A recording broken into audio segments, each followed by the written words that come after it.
आप सभी का स्वागत है आपके अपने YouTube चैनल गणित का सागर में। मैं हूं राहुल। आज की इस वीडियो में हम NCERT के 1.1 का जितना भी प्रश्न दिया हुआ है बुक में वो सारा देखेंगे। यह NCERT का एडिशन 2025 है जो सबसे लेटेस्ट है। इसमें जितने भी क्वेश्चन दिए हुए हैं उसे हम लोगों ने यहाँ पे सॉल्व किया है। तो चलिए एक एक करके सॉल्व करते हैं। तो 1.1 का पहला क्वेश्चन है, क्या शून्य एक परिमेय संख्या है?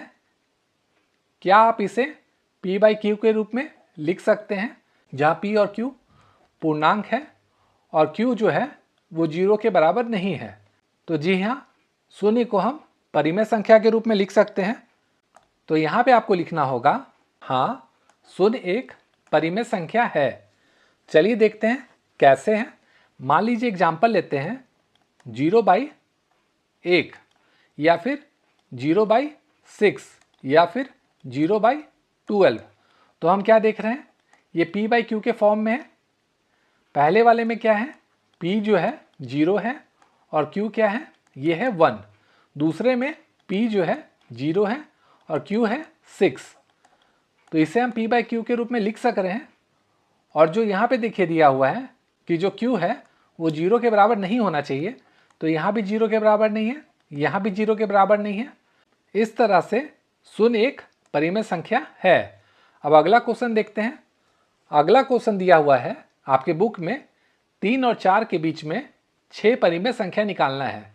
तो परिमेय संख्या क्या होता है आपको मैंने अभी बताया था, p/q के फॉर्म में होना चाहिए। यहाँ पे लेकिन दिया हुआ है 3 और 4। तो इसको हम लोग कैसे निकालें, चलिए देखते हैं। तो जब भी ऐसा क्वेश्चन दिया हो तो यहाँ पे हमें देखना है कितना परिमेय संख्या निकालना है। यहाँ पे दिया हुआ है 6, तो हम क्या करेंगे 6 में एक ऐड कर लेंगे तो ये हो जाएगा 7। तो अब क्या करेंगे, यहाँ पे 3 दिया हुआ है तो 3 को गुना करेंगे 7/7 से। उसी तरह यहाँ पे 4 दिया हुआ है तो 4 को गुना करेंगे 7/7 से। तो देखिए अगर हम 7 और 7 को काटेंगे तो 3 ही बचेगा और यहाँ भी 7 और 7 को काटेंगे तो 4 ही बचेगा, लेकिन काटना नहीं है। अब इसको हम क्या करेंगे, हल करेंगे। तो 3 सते कितना होता है 21, तो ये हो गया 21/7 और इसको अगर हम हल करेंगे ये हो जाएगा 28/7। अब देखिए नीचे का जो है वो इक्वल हो गया है, बराबर हो गया है।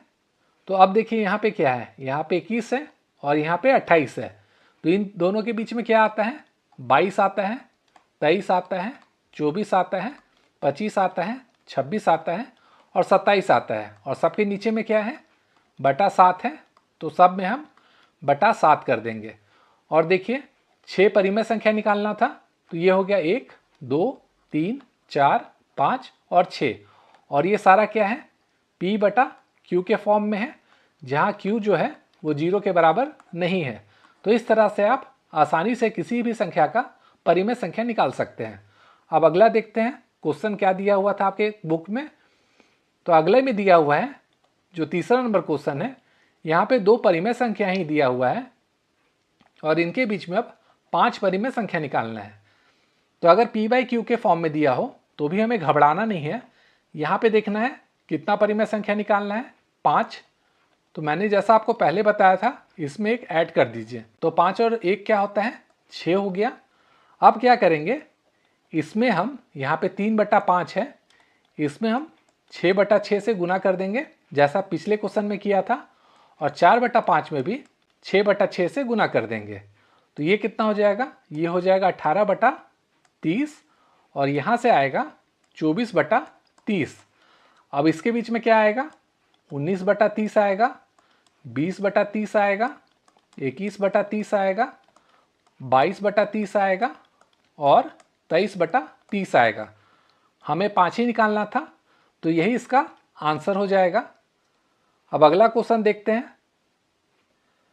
अब जो अगला क्वेश्चन है उसमें दिया हुआ है नीचे दिए गए कथन सत्य है या नहीं है, ये हमें कारण के साथ बताना है। तो पहले वाले में दिया हुआ है प्रत्येक प्राकृतिक संख्या एक पूर्ण संख्या है। तो ये सही है कि नहीं है, चलिए हम लोग देखते हैं। तो हाँ, जितने भी प्राकृतिक संख्या हैं वो पूर्ण संख्याएं होंगी। कैसे होंगी वो चलिए देखते हैं। प्राकृतिक संख्या क्या होता है, ये होता है 1 2 3 4, ये करते करते अनंत तक जाएगा। और पूर्ण जो संख्या है वो होती है 0, 1, 2, 3, 4, ये करके अनंत तक जाएगा। तो जितने भी प्राकृतिक संख्या होंगी वो पूर्ण संख्या होगी, क्योंकि पूर्ण संख्या में सिर्फ एक एक्स्ट्रा 0 ही ऐड होता है। अब अगला देखते हैं। अगला दिया हुआ है प्रत्येक पूर्णांक एक पूर्ण संख्या होती है।